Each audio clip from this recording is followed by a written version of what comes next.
میں کیوں پر امید ہوں؟ میں تو اسی پہ پریشان ہوں. اتنا پر امید ہوں کہ میں کسی ادارے کا نام نہیں لیتا, لوگ تالیاں بجا دیتے ہیں.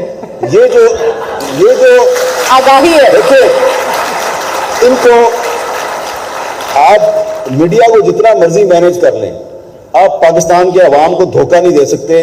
ان کو سب پتہ ہے کہ صحیح کون ہے اور غلط کون ہے. آپ کسی کا نام نہ لیں, وہ سب جانتے ہیں. مسلم لیگ نون ریکور کر جائے گی. مسلم لیگ نون ریکور کر جائے گی. جو ڈیموکریٹک کریڈینشلز کو دھچکا لگا ہے, جو سب کچھ ادھر ہو رہا ہے آج, ول اٹ ریکور پولیٹیکلی؟ دیکھیں, مسلم لیگ نون جو ہے وہ ایک پولیٹیکل پارٹی ہے, اور مسئلہ اس وقت ایک پولیٹیکل پارٹی کا نہیں ہے. مسئلہ صرف چند پولیٹیکل پارٹیز کا نہیں ہے, مسئلہ پورے ملک کا ہے. مسئلہ ان سب لوگوں کا ہے, میرا آپ کا ہے. ہمیں پاکستان کی فکر کرنی ہے, صرف ایک پولیٹیکل پارٹی کی فکر نہیں کرنی.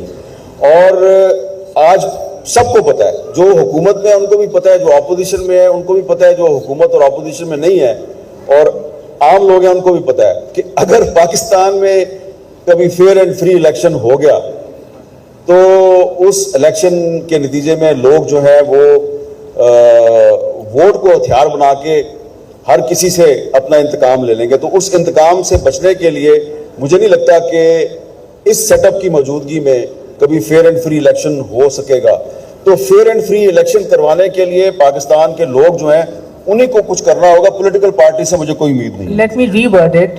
Noon League سے specific, I didn't mean as a political party itself. In the government, People's Party who, Noon is leading the government right now. جو ایکسیسز ہو رہے ہیں یا جدھر جدھر ہم مطمئن نہیں ہیں یا آئین کی پاسداری نہیں ہو رہی, is this all because ہم نے ہمیشہ ایک دیکھا ہے کہ جب آپ کے خلاف ایک مہم چلائی جاتی ہے یا آپ کو دیوار سے لگایا جاتا ہے, وہ بی بی کے وقت سے آج تک you lapse back, you bounce back. Will it be possible now for this kind of a government? Secondly, جو elections کی آپ نے بات کی, آپ کی نظر میں 2018 کے elections اور 2024 کے elections میں کیا فرق ہے؟ 2018 کا الیکشن ایک rigged الیکشن تھا اور 2024 کا election the most rigged election in the history of Pakistan تھا. یہ تمام جو نوجوان ہیں ان کو بھی انڈرسٹینڈ کرنا چاہیے کہ یہ جو 1973 کا کانسٹیٹیوشن ہے, this is the only consensus document left in this country. یہ اونلی کنسنسس ڈاکومنٹ ہے. اس کے علاوہ آپ کو کسی چیز نے ایک دوسرے کے ساتھ جوڑ کے نہیں رکھا ہوا. اور یہ جو کانسٹیٹیوشن ہے, یہ اس پر دستخط کرنے والے لوگ کون تھے؟ ذوالفقار علی بھٹو اور ان کا جو اپوزیشن لیڈر تھا ولی خان, ایک دوسرے کے سخت دشمن تھے. یہ راولپنڈی کے لیاقت باغ میں بھٹو صاحب کی حکومت کے دور میں ولی خان کے جلسے پہ گولیاں چل گئیں. گولیاں چلنے کے باوجود وہ لاشیں اٹھا کے واپس گئے پشاور. انہوں نے کانسٹیٹیوشن کو ابینڈن نہیں کیا. تو مولانا مفتی محمود, پروفیسر غفور احمد, بہت سے نام میں لے سکتا ہوں, غوث بخش بزنجو, یہ وہ بڑے لوگ تھے جن کے آپس میں بڑے سخت اختلافات تھے, لیکن یہ کانسٹیٹیوشن جو ہے اس پر انہوں نے دستخط کر کے اس کو اپروو کروایا. اور پھر کیا ہوا؟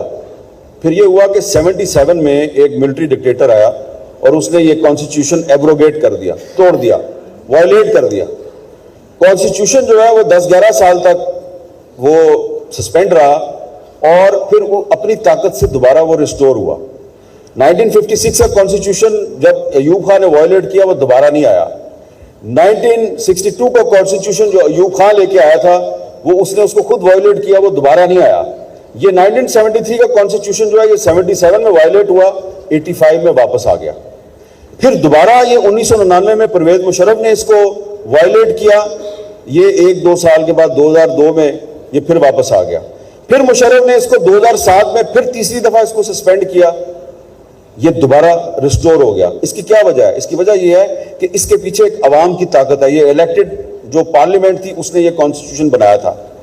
اب اگر آپ الیکٹڈ پارلیمنٹ کو اپنا غلام بنائیں گے اور اس پارلیمنٹ کو مینج کر کے آپ اس کانسٹیٹیوشن میں اپنی مرضی کی امینڈمنٹس کروائیں گے تو ٹھیک ہے, آپ وقتی طور پہ تو سیاسی فتح حاصل کر رہے ہیں, لیکن آپ پارلیمنٹ کو کمزور کر رہے ہیں اور کانسٹیٹیوشن کو کمزور کر رہے ہیں, اور پارلیمنٹ اور کانسٹیٹیوشن کو کمزور کرنے کا مطلب ہے آپ پاکستان کو کمزور کر رہے ہیں. تو